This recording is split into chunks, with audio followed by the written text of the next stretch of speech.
Friends എന്നൊരു travel വ്ലോഗാണ് ചെയ്തേക്കുന്നത്. ഇത് മൂന്നാറിലുള്ള സിനമൺ സ്റ്റേയുടെ കുറിച്ചാണ് ഇന്ന് പറയുന്നത്. നമ്മൾ ആക്ച്വലി എറണാകുളത്ത് ഒരു 2 ദിവസത്തെ ട്രെയിനിങ് ഉണ്ടായിരുന്നു ബാങ്കിൽ നിന്ന്. അപ്പോൾ അത് കഴിഞ്ഞിട്ട് ഒന്ന് കറങ്ങിയേക്കാമെന്ന് വിചാരിച്ചു. എപ്പോഴൊന്നും നമ്മൾ എറണാകുളത്ത് അങ്ങനെ വരുന്നില്ല. അപ്പോൾ വന്ന സ്ഥിതിക്ക് സാറ്റർഡേ സൺഡേ അവധിയും കൂടെ ആയതുകൊണ്ടൊന്ന് കറങ്ങിയേക്കാമെന്ന് വിചാരിച്ചു. അങ്ങനെ പെട്ടെന്ന് മൂന്നാറിലേക്ക് പോരുന്നു. അപ്പം ഇവിടെ ഓൺ ദ വേ ഉള്ളൊരു സ്റ്റേ ആണ്. 15 കിലോമീറ്റേഴ്സിന് അപ്പുറത്താണ് മൂന്നാർ. അപ്പം നമ്മൾ സ്റ്റേ ഇവിടെയാണ് ബുക്ക് ചെയ്തത്, സിനമണിൽ. അപ്പം ജസ്റ്റ് സിനമണിനെ ഒന്ന് കാണിക്കാം, ഇൻട്രൊഡ്യൂസ് ചെയ്യാമെന്ന് വിചാരിച്ചു. ഇവിടെ പോകാൻ പ്ലാൻ ചെയ്യുന്നവർക്ക് ഒക്കെ ഒരു ഹെൽപ്ഫുൾ ആയാലോ എന്ന് കരുതിയിട്ട്. ഓൺലൈനിൽ അവരിപ്പോൾ ജസ്റ്റ് അപ്ലോഡ് ചെയ്തിട്ടേ ഉള്ളൂ. നമ്മൾ 2 റൂംസാണ് ബുക്ക് ചെയ്തത്. നമുക്ക് 4800 റുപ്പീസാണ് ആയത്. പിന്നെ നമ്മൾ വരുന്ന ടൈമും ബുക്കിങ്ങും അനുസരിച്ച് അവർക്ക് റേറ്റ് ഫ്ലക്ച്വേറ്റ് ചെയ്യാം.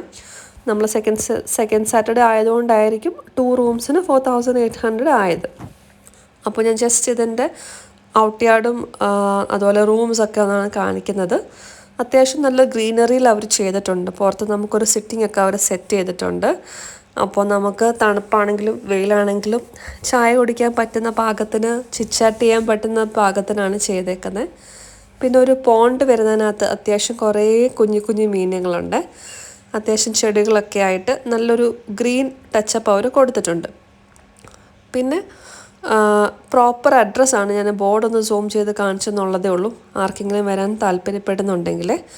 നമ്മുടെ റൂം എന്ന് പറയുമ്പോഴേക്കും ക്വീൻ സൈസ്ഡ് ബെഡാണ് ഇട്ടിരിക്കുന്നത്. അപ്പം ഒരു family in the sense husband and വൈഫിന് നമുക്ക് ഒരു ക്വീൻ സൈസ് ബെഡ് ഇനഫ് ആയിരിക്കും.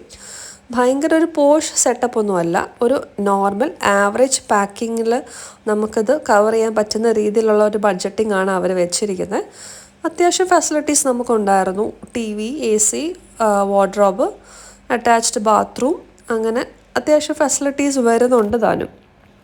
പിന്നെ മേളത്തെ റൂം എടുക്കുവാണെങ്കിൽ ഒരു ഹൈലൈറ്റ് എന്ന് വെച്ചാൽ നമുക്ക് അറ്റാച്ച്ഡ് ആയിട്ട് നമുക്ക് ബാൽക്കണീസ് വരുന്നുണ്ട്. അപ്പോൾ നമ്മുടെ റൂമിൻ്റെ ബാൽക്കണിയിൽ നിന്ന് നമ്മൾ നോക്കുമ്പോഴേക്കും കാണുന്ന കാഴ്ചയെന്ന് പറയുന്ന ഹൈലൈറ്റ് സ്വിമ്മിംഗ് പൂളായിരുന്നു. സ്വിമ്മിംഗ് പൂൾ ഒരു ഷോർട്ട് ലെങ്ത്തിൽ അവർ ചെയ്തേക്കുന്നത്, പക്ഷെ അത്യാവശ്യം ഡെപ്ത് ഉണ്ട് താനും. നമുക്കൊരു ഫാമിലിക്ക് അല്ലെങ്കിൽ 2 ഫാമിലിക്ക് അറ്റ് എ ടൈം നല്ലോണം എൻജോയ് ചെയ്യാൻ പറ്റുന്ന പോലെയാണ്. കിഡ്സ് സ്പോട്ട് അവർ സെപ്പറേറ്റ് ചെയ്തിട്ടുണ്ട്. പിന്നെ ലെഫ്റ്റ് സൈഡിലേക്ക് വരുമ്പോഴേക്കിനും കുറേ ഗ്രീനറിയാണ് അവർ ആഡ് ചെയ്തേക്കുന്നത്. നല്ല കാറ്റായിരുന്നു ആക്ച്വലി നമ്മളവിടെ ചെന്നപ്പോഴേക്കിനും. 3 മണിക്കാണ് നമ്മളവിടെ എത്തിയത്, ഞാൻ ഷൂട്ട് ചെയ്തെന്ന് ഓർക്കുന്നു. അപ്പോൾ നമ്മൾ വിചാരിച്ചു പുറത്ത് നല്ല വെയിലാണ്, അപ്പോൾ വെള്ളത്തിന് നല്ല ചൂടായിരിക്കും എന്ന് വിചാരിച്ചു. പക്ഷെ വെള്ളത്തിന് നല്ല തണുപ്പായിരുന്നേ. പിന്നെ നമ്മൾ റെഡിയായി, എന്നിട്ട് നമ്മൾ ജസ്റ്റ് ഒന്ന് പുറത്തേക്കൊക്കെ പോവാണ്. അപ്പോൾ ഇതാണ് എൻ്റെ ഹസ്ബൻഡിൻ്റെ കസിനും ഫാമിലി.